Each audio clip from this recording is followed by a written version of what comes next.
Okay, so tonight we're going to recount some really unsettling experiences, things that actually happen. Yeah, and they all take place somewhere pretty familiar, but maybe not always comfortable. Exactly. We're talking about the New York City subway late at night. When it's mostly empty. Right. These aren't just ghost stories. These are like real encounters people have reported. We found these accounts originally shared on the YouTube channel Mr. Nightmare. And they really capture that eerie feeling you can get down there after midnight. Totally. You know, those empty platforms, the weird echoes. It just feels different. Definitely a different atmosphere. And that brings us to our first story. Yeah. It involves a subway station manager, someone you'd think has seen it all. Right, a veteran. Yeah, but he had these repeated run-ins with this one really strange guy in the dead of night. It's creepy how something routine can suddenly become not routine at all. Okay, so picture this. This manager, he's got like 35 years on the job with the MTA. Knows the night shift inside out. Used to the quiet, probably liked it even. Yeah, he said it was usually peaceful. But then one morning, maybe 3:30 a.m., he gets on a completely empty train. Standard stuff. Okay. Until the next stop, this man gets on. And the manager immediately feels off about him. How so? What was off? He described him as tall, skinny, wearing a really heavy jacket and a beanie, even though it wasn't that cold. And the main thing was, he just kept staring at the manager. Just staring, that's always unsettling. Right. And it didn't stop there. They both get off at the same station. The manager stopped. Okay, so the guy followed him off. Seems like it. The manager heads towards his little office booth, unlocks the door, looks back, and the guy is just pacing, maybe 50 feet away, back and forth. Pacing, weird. Yeah. So the manager gets inside, locks the door quick, and maybe 5 minutes pass.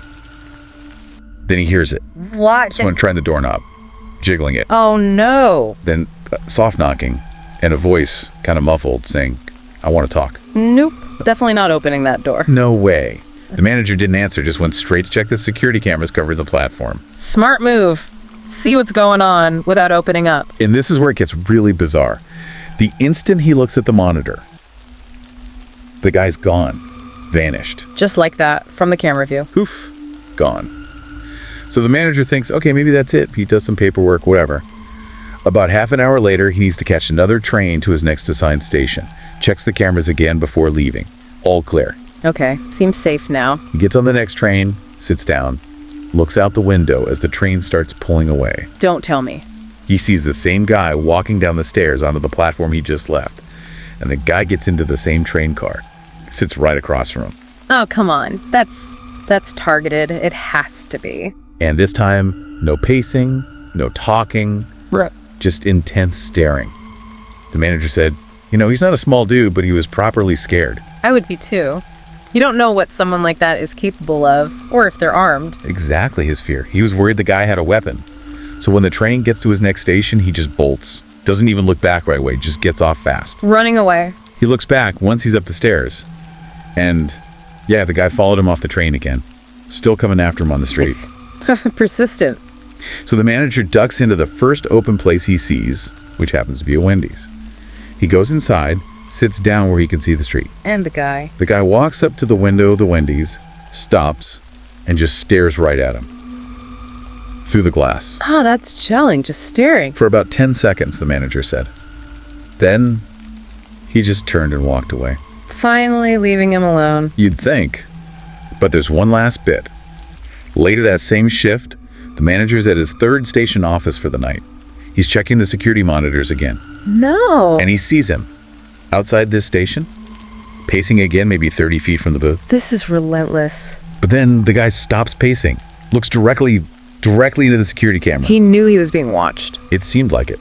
He just froze, looking at the camera for what felt like ages. Yeah. And then he just turned around and walked away. And the manager never saw him again after that. Wow. What do you even make of that? The motive is just completely missing. Was he trying to intimidate? Was it mental illness? Just bizarre. Totally bizarre. Leaves you with so many questions and just this creepy feel. Yeah. Very unsettling. Okay, shifting gears slightly, but staying on those late night subway tracks.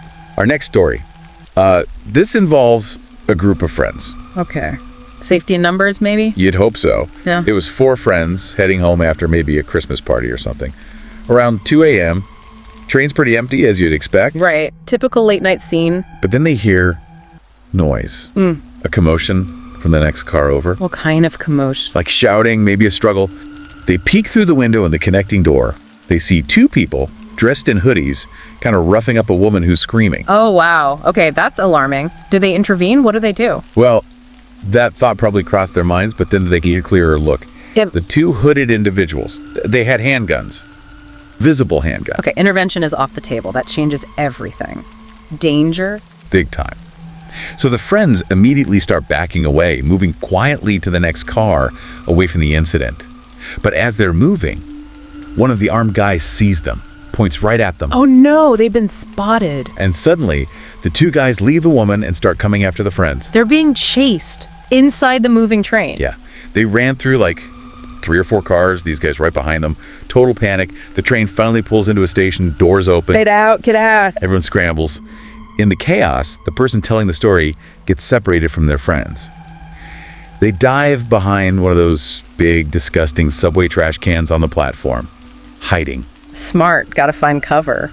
But alone now, that's terrifying. And then, while hiding, they hear one of the pursuers say to the other, and it's chilling, "If you find them, kill them." Oh my god. Kill him over what? Just seeing them. Just seeing them, apparently. Can you imagine hearing that? Just pure terror, hiding behind a bin. I can't even fathom. Did they find the narrator? Miraculously, no.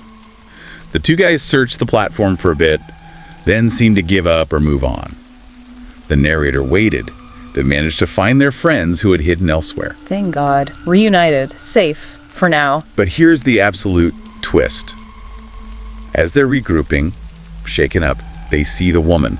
The one who was screaming, the one they thought was the victim. Yeah. What about her? She walks calmly over to the two armed guys, and they hear her ask, clear as day, "Where are they? Don't tell me you didn't get them." What? No. It was a setup. Looks like it. Like the whole thing was an act, maybe to lure people in. Or maybe they planned to rob the friends all along. The friends didn't stick around to find out. Unbelievable. So the victim was in on it. Seems that way. The three of them, the woman and the two armed men, just kind of regrouped and walked off, presumably to try their scam somewhere else. That is deeply disturbing. The manipulation involved. Yeah. Using someone's potential willingness to help against them. Yeah. The friends reported it to the police, but who knows what happened after that. Just, wow. Wow is right. That's a whole different level of... Okay, one more for tonight. And this one. This one goes to an even darker place, I think. Darker than being chased by gunmen. You be the judge. This involves a young guy, 22 years old, let's call him Danny.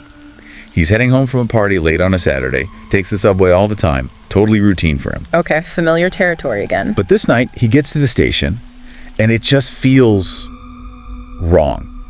Super empty, quieter than usual, every little noise echoing. He said he just had this really strong feeling of being watched. That primal feeling. Goosebumps. Yeah, his train isn't due for a bit, so he sits on a bench. And then he hears a voice coming from the tunnel. From the tunnel, not the platform. From the dark part of the tunnel where the tracks run, the voice just says, "Over here, buddy." Okay, that's not normal. Who's in the tunnel? He looks over, Yeah. and climbing up from the track level onto the platform edge is this. Danny described him as absolutely filthy. Looked maybe early 40s, missing teeth, and just grinning at him in this really grotesque way. Oh God, just appearing like that. And then it gets worse. A second man, just as dirty and creepy looking, crawls out of the tunnel too. Also smiling, this horrible, nasty smile. Yeah. And they both just kind of gesture towards the tunnel, like inviting Danny to join them. Join them. In the tunnel. What the hell? Their eyes are just locked on Danny. Really intense, unnerving stares. Danny's freaked out, tries to just ignore them, look away. Plan, don't engage. But then, one of the men slips back down into the tunnel for a second, and when he comes back up, What? What does he have? he's holding a human head. A decapitated head. No! Are you serious? A head! That's what Danny reported. Holding it up. Danny, understandably, loses it. Pure panic. I would be screaming, running. Oh my God. Luckily, just then, his train starts pulling into the station. He practically leaps onto it the second the doors open. His only thought is, I have to tell the conductor. Yes. Alert someone immediately. But as the train starts moving, pulling away from the station, he glances back towards the tunnel entrance one last time. What did he see? He said there wasn't just two men now. There was a whole group of them, maybe 5 or 6, huddled right by the edge of the tunnel where the others had climbed out. And all of them, Every single one were just staring right at him as the train pulled away. A group of them living in the tunnels. With who? Oh my God, that's beyond horrifying. He immediately found the conductor, frantically told him what he saw. The conductor got on the radio, reported it to the transit authorities. Did they find anything? The story doesn't say what the outcome of the report was. Yeah. But Danny, he said he never, ever used that subway station again, day or night. I don't blame him one bit. Yeah. Ever. That image. A group of them staring. And that's nightmare fuel. Absolutely. It just shows, these places we use every day can have these hidden, really extreme dangers, especially late at night when you least expect it. These stories, they're all different, but they share that core element, right? The familiar becoming threatening, your sense of safety just shattering in an instant. Exactly. So we've just recounted these pretty chilling true stories from the New York subway after dark. They definitely stick with you. They really do. They're a stark reminder, aren't they, of how vulnerable you can feel sometimes in those public spaces when they empty out. Makes you look over your shoulder a bit more. For sure. It makes you think about the places you pass through every day. What could be happening just out of sight? What dangers might be lurking? Does hearing stuff like this change how you feel about your own commute, maybe? It certainly gives you pause. Makes you reconsider that feeling of, it won't happen to me.